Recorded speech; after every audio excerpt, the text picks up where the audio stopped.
je puisse me prosterner devant la majesté. Il faut que tu habites ta petite fille. Donne-moi tes vertus, ton amour et ta vie. Ainsi paré, je pourrai déposer ce que j'ai à donner à la divinité. Elle ne pourra rien me refuser en voyant le vêtement de ma mère immaculée. Ave Maria, Ave Maria, Ave, Ave, Ave. Bonjour tout le monde, 34e jour aujourd'hui. Au nom du Père, du Fils et du Saint-Esprit, Amen. Reine Immaculée, ma Mère du ciel, je viens sur tes genoux maternels. Comme ton enfant chéri, je m'abandonne dans tes bras et je te demande avec les soupirs les plus ardents en ce mois qui t'est consacré, la plus grande grâce qui soit, celle de me permettre de vivre dans le royaume de la divine volonté.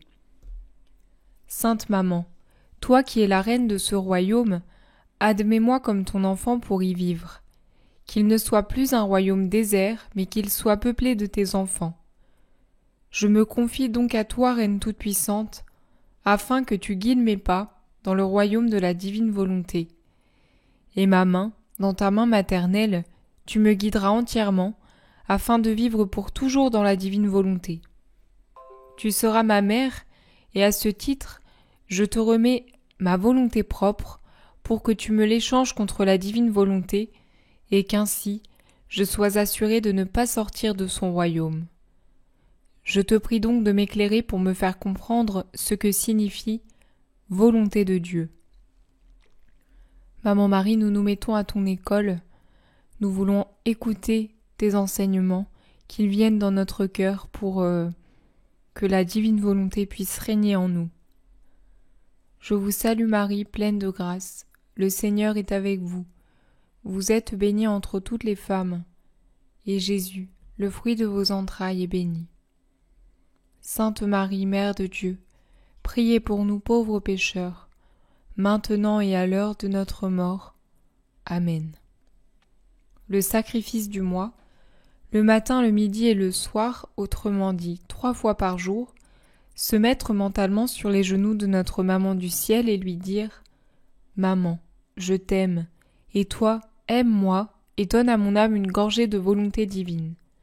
Donne-moi ta bénédiction, afin que je puisse faire toutes mes actions sous ton regard maternel. » Maman Marie, nous te donnons notre journée aujourd'hui.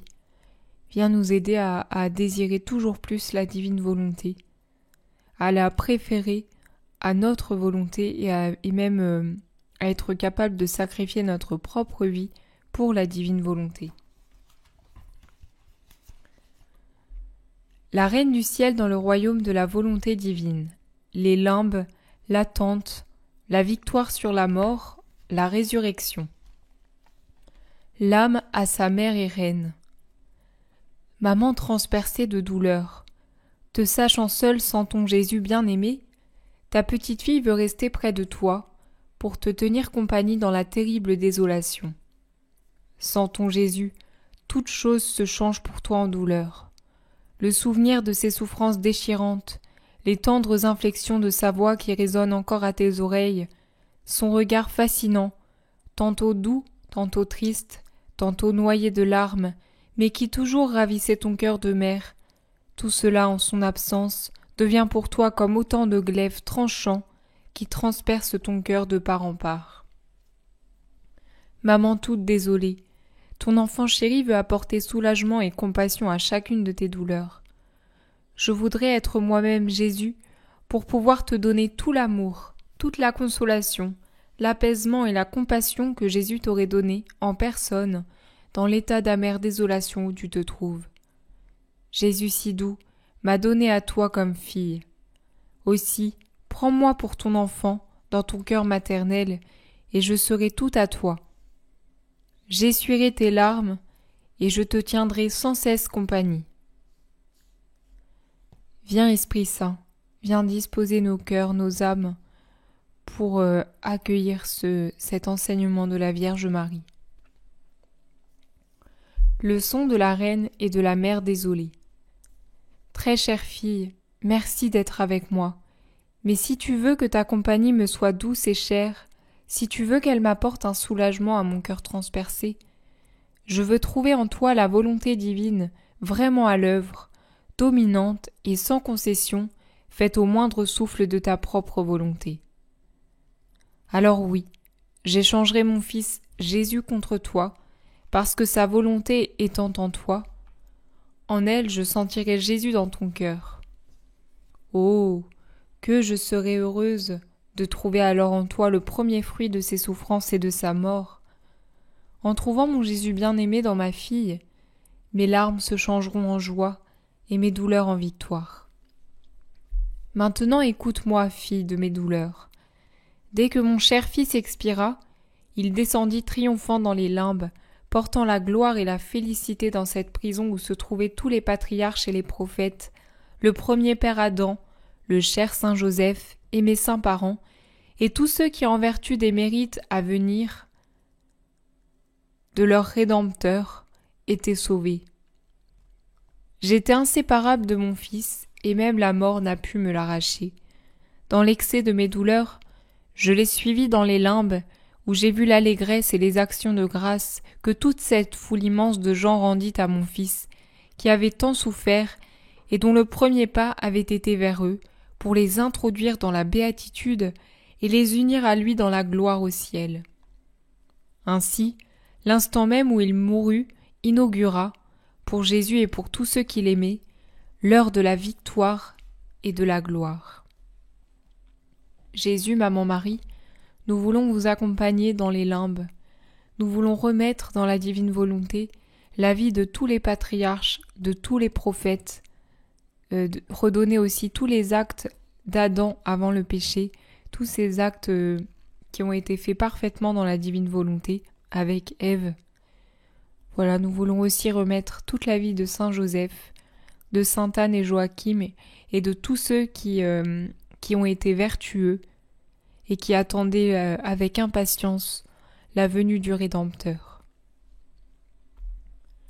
Ma fille, cet événement symbolise la façon dont la créature, qui fait mourir sa volonté propre en s'unissant à la volonté divine, inaugure pareillement pour elle le temps de la victoire dans l'ordre divin, le temps de la gloire et de la joie, et ceci même au milieu des plus grandes souffrances. Bien que les yeux de mon âme soient toujours restés fixés sur Jésus, et qu'il ne l'ait jamais perdu de vue, j'ai néanmoins ressenti une telle anxiété dans l'attente de le voir ressusciter, durant ces 3 jours où il resta enseveli, que j'allais en répétant dans l'excès de mon amour « Ressuscite ma gloire, ressuscite ma vie ». Mes désirs étaient si ardents et mes soupirs tellement de feu que je me sentais me consumer. Au plus profond de mon angoisse, je vis mon cher fils sortir triomphant des limbes, accompagné de cette foule immense et se rendre au tombeau. C'était à l'aube du 3e jour, et de même que la nature tout entière l'avait pleuré, elle était maintenant toute en liesse, au point que le soleil anticipa sa course pour être là au moment où mon fils allait ressusciter. Mais oh, quelle merveille! Avant même de ressusciter, Jésus fit voir à cette foule de gens sa très sainte humanité ensanglantée, couverte de plaies, défigurée, dans l'état où elle avait été réduite pour l'amour d'eux et de tous les hommes. Tous en furent émus et admirèrent les excès d'amour et le prodige inouï de la rédemption. Ma fille, j'aurais voulu que tu sois présente au moment où mon fils est ressuscité. Il était toute majesté. De sa divinité unie à son âme, jaillissaient des océans de lumière d'une telle beauté qu'il remplissait ciel et terre. En vainqueur, usant de son pouvoir, il ordonna à son humanité morte d'accueillir à nouveau son âme et de ressusciter triomphante et glorieuse à la vie immortelle. Quel acte plein de solennité, à cet instant même, en déclarant « Mort, tu ne seras plus mort, mais vie ». Mon cher Jésus était vainqueur de la mort. Par cet acte triomphant, il s'affirmait Dieu et homme à la fois. Par sa résurrection, Il confirmait sa doctrine, ses miracles, la réalité des sacrements et toute la vie de l'Église. Mais ce n'est pas tout. Il triomphait aussi des volontés humaines, sans force et quasiment éteintes dans le vrai bien pour faire triompher sur elles la vie de ce vouloir divin, qui devait apporter aux créatures la plénitude de la sainteté et de tous les biens.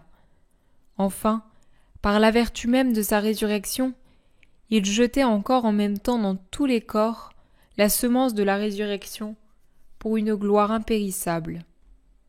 Ma fille, la résurrection de mon Fils renferme tout, dit tout, confirme tout.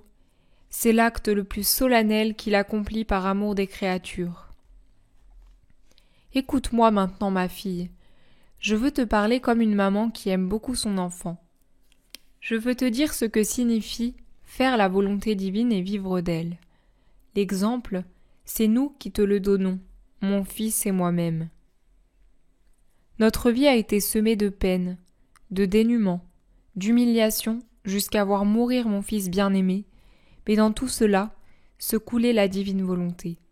Elle était la vie même de nos peines, et nous nous sentions triomphants et victorieux, au point de changer la mort même en vie. En voyant ce grand bien, c'est volontairement que nous nous sommes offerts à la souffrance, puisque la divine volonté étant en nous, personne donc ne pouvait s'imposer ni sur elle ni sur nous. Il était en notre pouvoir de souffrir, et nous l'appelions comme l'aliment nécessaire et le triomphe de la rédemption, afin de pouvoir porter le bien au monde entier. Ma chère fille, si ta vie et tes souffrances sont greffées sur la volonté divine, sois assurée que le doux Jésus se servira de toi et de tes peines pour apporter aide, lumière et grâce à tout l'univers.